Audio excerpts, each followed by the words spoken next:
अमित कुमार। आज के video class में हम क्लास 12 का मैथ एक्सरसाइज 4 सारणी चल रहे थे, डिटर्मिनेंट्स चल रहे थे, जिसमें कल के वीडियो क्लास में हमने क्वेश्चन नंबर 12 तक आपको बता दिए थे। आज हम क्वेश्चन नंबर 13 चलते हैं। अब हम इस चैप्टर को जल्द खत्म करेंगे और आगे बढ़ेंगे। तो हम क्वेश्चन नंबर 13 देखते हैं।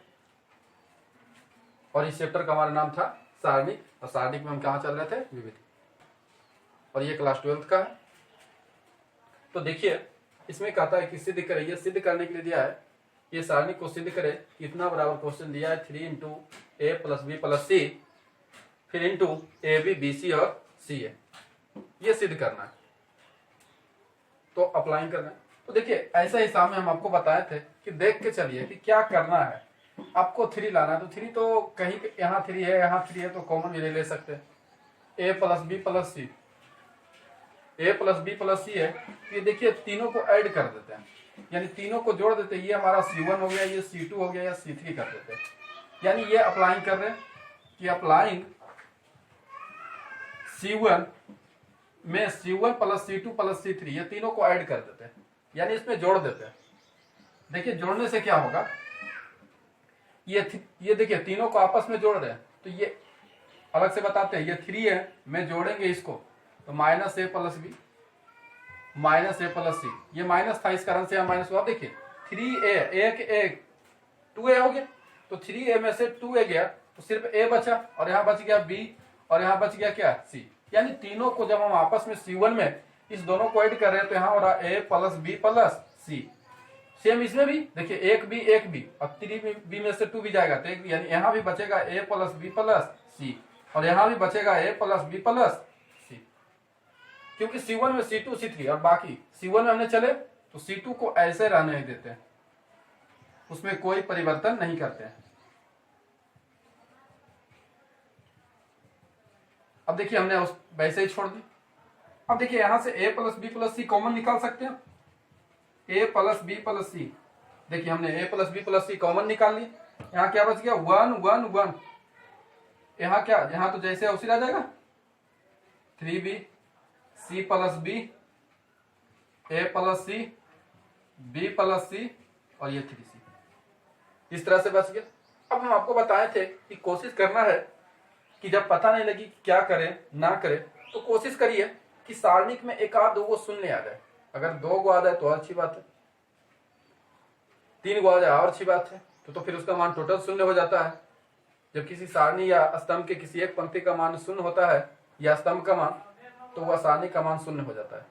तो कम से कम 2 जीरो आ जाए, अच्छी बात। अगर 1 भी आ जाए तो जीरो लाने का कोशिश करते हैं, क्योंकि अगर किसी का विस्तार करते हैं तो अभी कैलकुलेशन में आप फंस सकते हैं, लेकिन जीरो लाने पर आपको कहीं भी परेशानी नहीं होगी।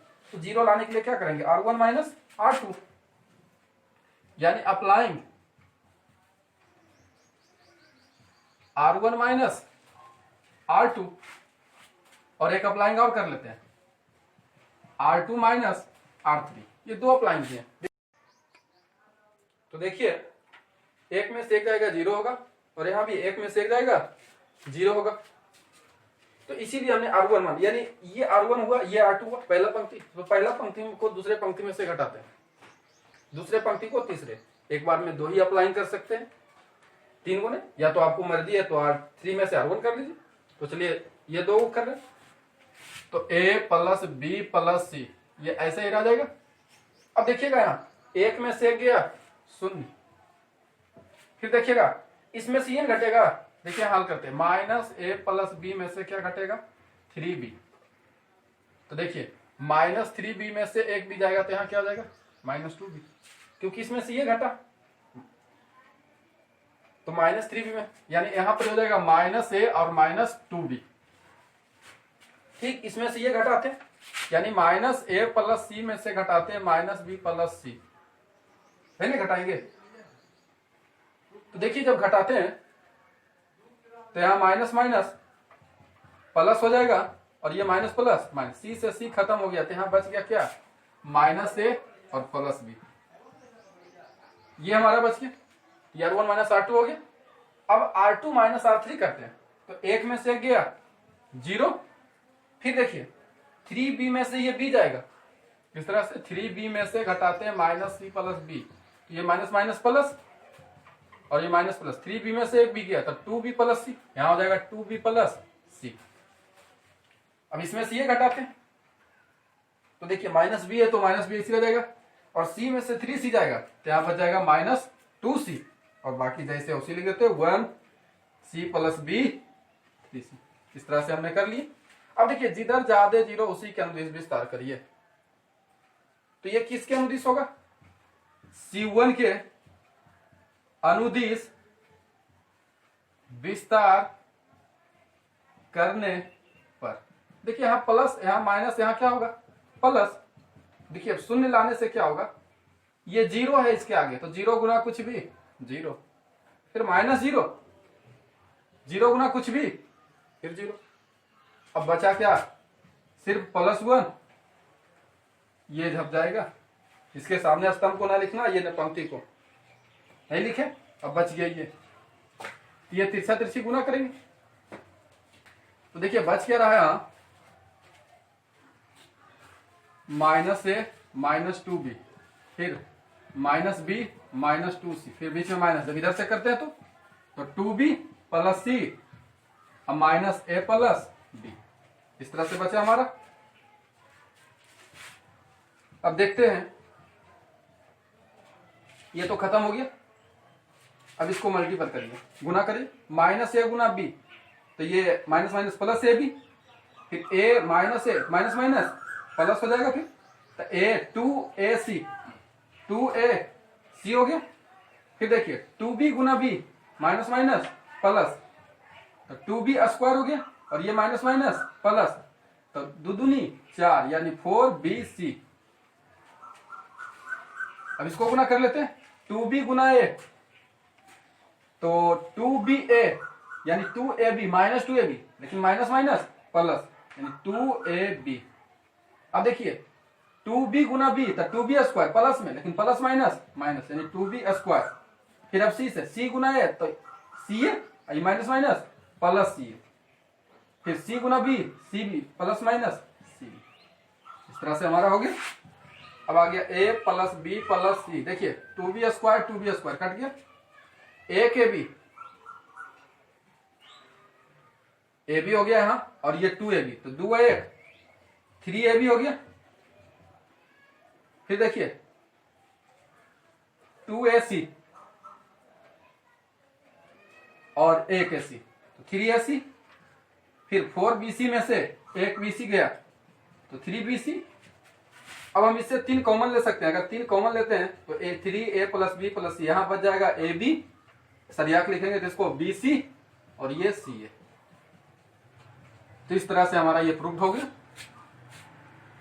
क्वेश्चन हमारा क्वेश्चन नंबर 14, इसमें ये सिद्ध करने के लिए कह रहा है, इतना बराबर क्या लाने के लिए कह रहा है 1। तो देखिए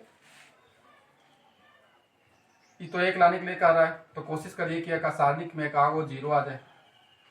तो अप्लाई करते क्या है, अगर 1 के जगह अगर यहाँ 2 रहता, मान लीजिए कि अगर रहता, इमेजिन करिए कि है, तो 2 में से 2 घटा लेते तो क्या हो जाता 0। और अगर यहाँ पर 3 रहता, तब 3 में से 3 घटा लेते तो क्या करते 0। तो बस वही करेंगे, ये R2 और यहां भी R2। अब क्या करते हैं, 2 से R1 में गुना करके घटा लेते हैं।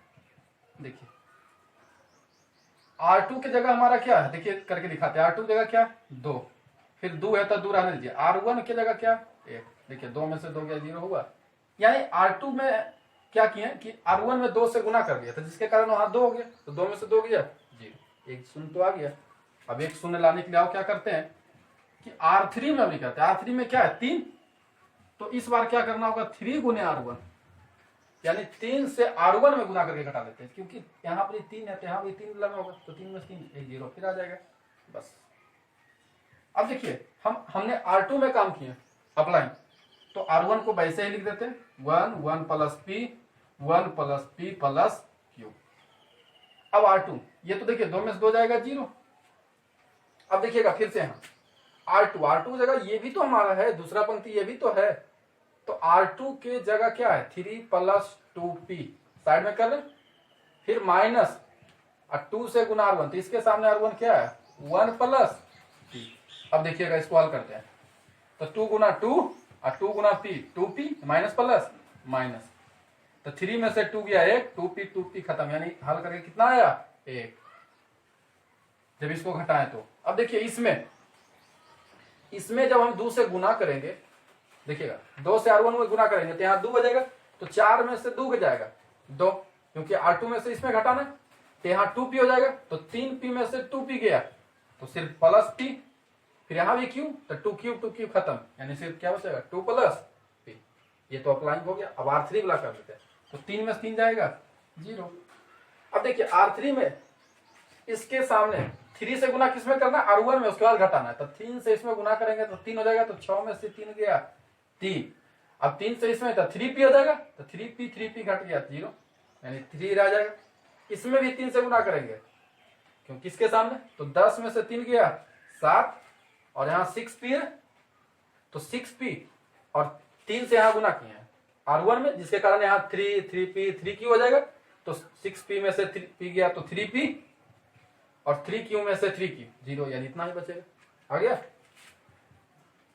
अब देखिए जिधर ज्यादा जो उसके अनुदिश विस्तार करिए, यानी C1 के अनुदिश विस्तार करने पर, तो यहाँ प्लस होता है, यहाँ माइनस, यहाँ प्लस, तो एक बार, तो इसके सामने ये पंक्ति खत्म, तो 1 × 7 + 3p और 3 दूनी 6 माइनस होगा, फिर 3p। अब देखिए यहाँ 0 है, तो आप जानते हैं 0 गुना कुछ भी 0 होगा, फिर 0 है तो 0 गुना कुछ भी फिर 0 होगा। अब देखिए 7 में से 6 गया 1 हो गया, 3p में से 3p कट गया, यानी 1 ही बच गया, 1 × 1 इधर तो खत्म, यानी 1। ये हमारा प्रूव्ड हो गया।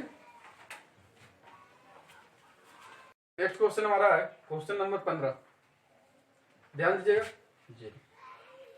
अभी हमने एक गुणधर्म बताए थे, यदि किसी गुणधर्म 3 कहता है, यदि किसी सारणी के एक पंक्ति या एक स्तंभ के मान 0 हो तो वह सारणी का मान 0 होता है। तो इसीलिए हम 0 लाना है, तो इसमें सबसे बढ़िया है कि कोशिश करिए कि किसी सारणी के या किसी सारणी में किसी पंक्ति या स्तंभ के मान को 0 करने का सबसे आसान तरीका है सारणी में 0 लाने का। अब देखिए करते क्या है, साइन अल्फा ऐसे रहने देते हैं, साइन बीटा ये भी रहने देते हैं, साइन गामा ये भी रहने देते हैं, अल्फा बीटा गामा करके सिंबल है, cos alpha cos beta cos gamma. इसको देखिए इस फॉर्मूला पर तोड़ते हैं, कॉस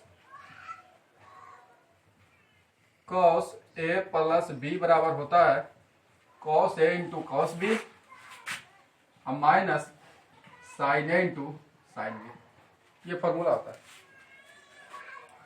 कि cos A into cos B sign A into sine B. तो कॉस ए की जगह अल्फा है, अब बी की जगह है डेल्टा, तो इसको उसी तोड़ते हैं, cos alpha into cos delta और minus sine alpha into sine delta. Same इसमें भी करते हैं, LHS भी रख सकते हैं, तो डायरेक्ट भी आप चल सकते हैं, कोई दिक्कत नहीं। फिर देखिए cos beta into cos delta, फिर sine beta into sine delta, इसमें भी कॉस गामा इंटू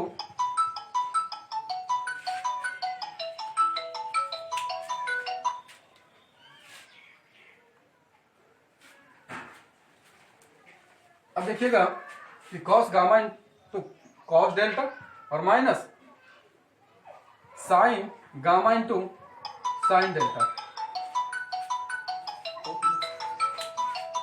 देखिए इस तरह से हमने फॉर्मूला पर बैठा दिया।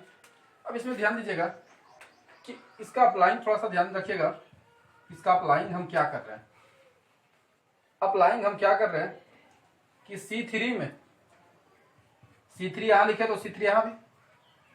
अब इसमें क्या कर रहे हैं कि प्लस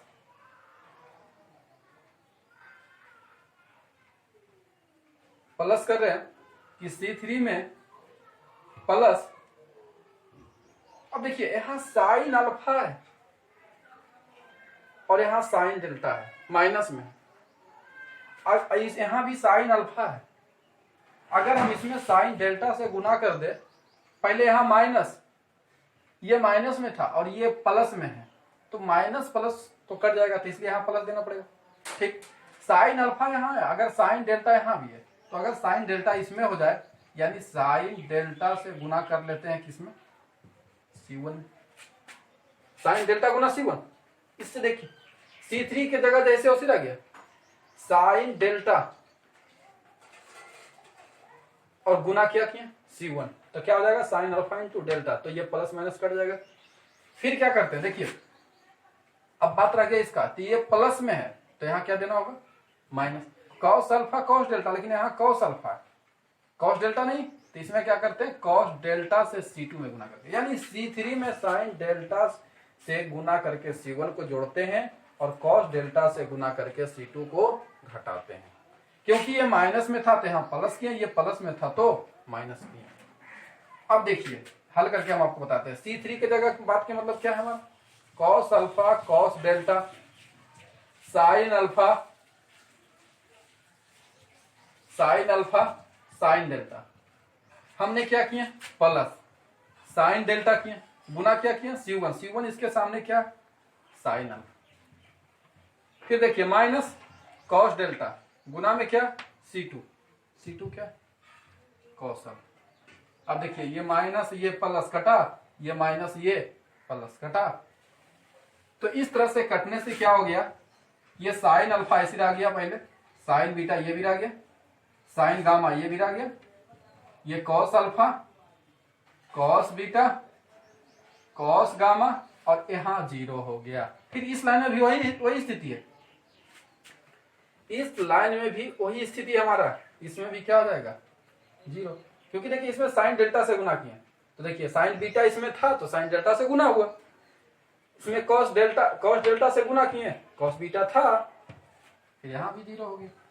अब जब किसी सारणी का मान, अभी हमने चर्चा कर चुके हैं कि किसी एक पंक्ति या एक स्तंभ का मान शून्य हो पूरा, तब उस सारणी को हम क्या लिख सकते हैं शून्य। इस तरह से प्रूव हो गया।